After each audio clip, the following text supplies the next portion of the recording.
I'm here to share 3 picks for Friday. We have the Miami Heat taking on the Atlanta Hawks. The Heat have a commanding 2-0 lead in this series over the Atlanta Hawks. They're coming off of 2 highly impressive defensive performances in which they shut Trae Young down. Erik Spoelstra definitely kept his rotations fresh. He was staying one step ahead of Nate McMillan and Trae Young, and definitely got the better of them in that matchup in the home environment for the Miami Heat. Shifting back to Game 3, I do project the Atlanta Hawks offense to perform better, and I've targeted 2 players on the Atlanta Hawks side that I think will benefit from this increased offensive production. The first player is Kevin Huerter. Kevin Huerter can create his own shot, and I expect him to bounce back and benefit from the added defensive attention that Trae Young has been receiving from the Miami Heat. I'm taking Kevin Huerter over 11.5 points. Make sure you're subbed right here on the YouTube channel. My second prop in this game is Trae Young over 8.5 assists. This prop is a bit juiced at -135,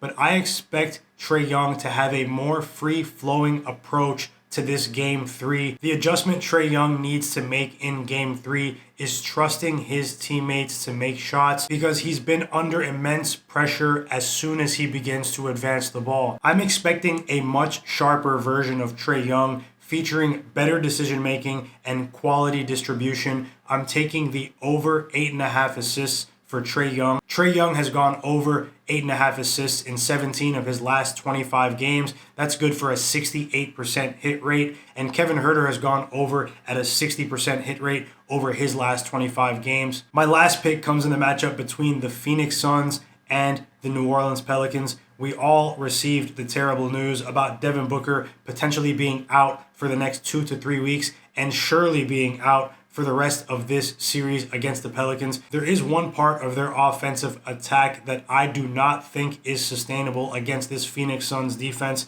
on a consistent basis. This is a team in the New Orleans Pelicans that has only averaged 34% from the three-point line since they acquired CJ McCollum from the Portland Trailblazers via trade. In Game 2, they shot an alarming 57%.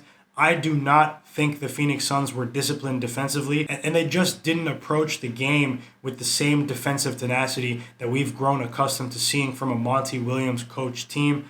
I think that's going to change in Game 3 in New Orleans. A much better perimeter defense from the Phoenix Suns, an amazing performance from Chris Paul, Cameron Johnson, and DeAndre Ayton. I'm taking the Phoenix Suns to bounce back and cover the -1.5 point spread against the New Orleans Pelicans. So that's 3 picks today. Kevin Huerter of the Atlanta Hawks over 11.5 points. Trae Young of the Atlanta Hawks over 8.5 assists. And the Phoenix Suns -1.5 against the New Orleans Pelicans. It's My Guy Knows a Guy on the Frenzy Sports YouTube channel. Make sure you're subscribed and turn notifications on so you don't miss any sports picks and predictions across sports. Shout out to everyone that's been following me on Twitter. I did share a live bet for the Memphis Grizzlies against the Minnesota Timberwolves in Game 3. Big time comeback. And shout out to Desmond Bain as well. I shared his 3-point prop over 3.5 on Twitter. I'll see you next time.